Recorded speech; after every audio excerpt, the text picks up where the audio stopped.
Hello, hello, hello, everyone. Welcome to Relationship Talk with Sharonda. Of course, I'm your auntie Sharonda, and we have finally wrapped up Mardi Gras here in South Louisiana.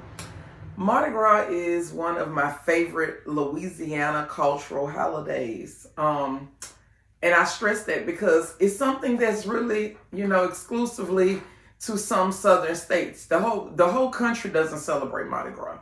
But we do here in Louisiana, and we celebrate it big with parades and balls, and it is festive. I love parade season. It gives me the opportunity to see people that I haven't seen in forever, because I know when I go to the parade, I'm gonna see whole families. I'm gonna see people that I went to school with. I'm gonna see people that I've worked with.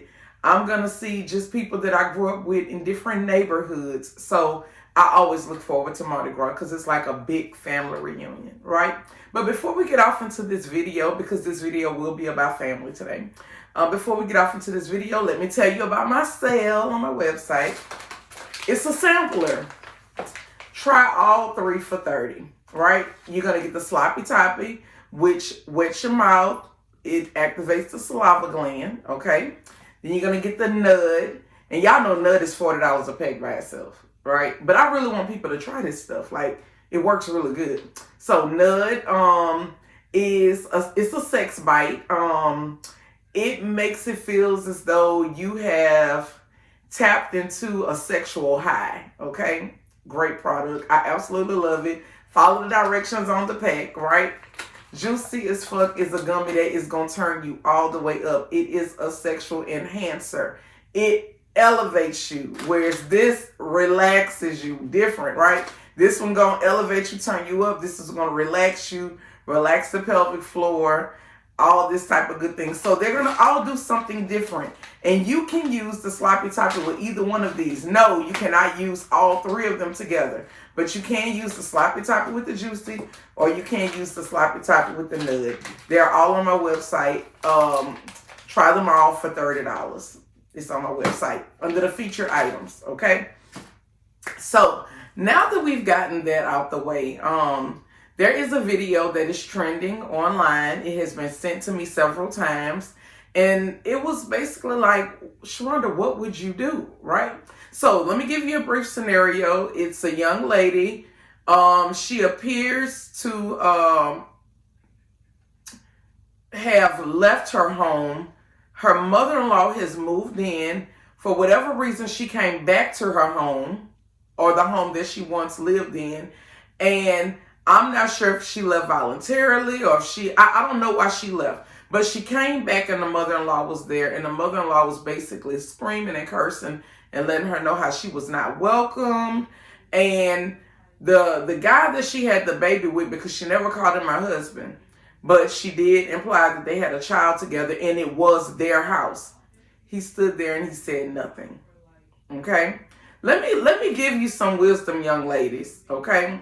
When you coming into a young man's family, the last thing you want to do is come in and you telling them all of the bad things about your family. I'm not saying bad things haven't happened, but I'm pretty sure good things have happened too. But a lot of times you come over and you tend to start talking about all the bad things that happened. The arguments that you and your mama had. How your daddy don't talk to you. How you don't have a support system. And what happens is these people, they know that at some point they can do you any kind of way because you're going to need them. They know that you really don't have much to go back to, right? And in this young lady's situation, that's exactly what happened. This mother-in-law basically told her everything bad about her family. And let me tell you, this wasn't a good situation over there where she was at, right? But the mother-in-law told her everything bad about her family and what all she could go back to and all of this kind of stuff. You got to stop doing that. You got to stop doing that. People ask, what would I have done?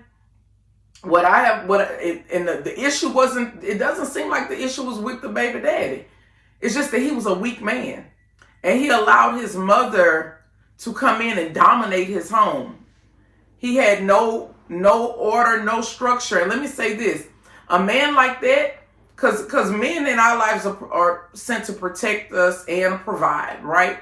But with that provision, peace comes with that provision. Provide me peace. especially where I got to lay my head at, right? But protecting, how can I expect you to protect me from the world when you can't protect me from your mama? Because that protection goes beyond the people outside of the walls of the house. Their protection is for the people inside of the house as well. Okay? So, people asking, well, Sharonda, what would you do? One, I don't believe in escalating situations with mother-in-laws or elders, period. In other words, I'm going to let you be right. Right? I'll be correct, but I'm going to let you be right. And that's what I'm going to do. And however you feel about it, I'm going to let you say what you got to say. And what I'm going to do is I'm going to talk to the man in my life and let him know this is how this makes me feel. And if we can't get this corrected, I'm going to have to find me somewhere to go.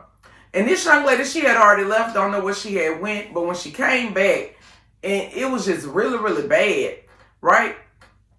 A lot of young ladies, they find themselves in situations where they can't provide for themselves. They can't take care of themselves. They have a real bad family life. And then they get into another situation that's not the best, and they can't take care of themselves. Young ladies, a lot of y'all don't want to swallow their pride and go to a shelter, but I promise you that's where you're going to get your help at. You don't have to tolerate abuse from your family or his. Pack your shit up and go to a shelter with your child. And a lot of state and the programs and grants and all of that stuff allow them to help you get on your feet. They will help you. They got programs and stuff out there. They will help you. Okay, so that would be my plan B. If me and him couldn't work it out, then I'm going to swallow my pride because I ain't got nothing no way. What I got to lose? I'm going to go to a shelter and I'm going to let them people help me the best they can. Okay, with that being said, you all be blessed. You all have an amazing day. Unless, I don't know, y'all giving up something for Lent, let me know. All right.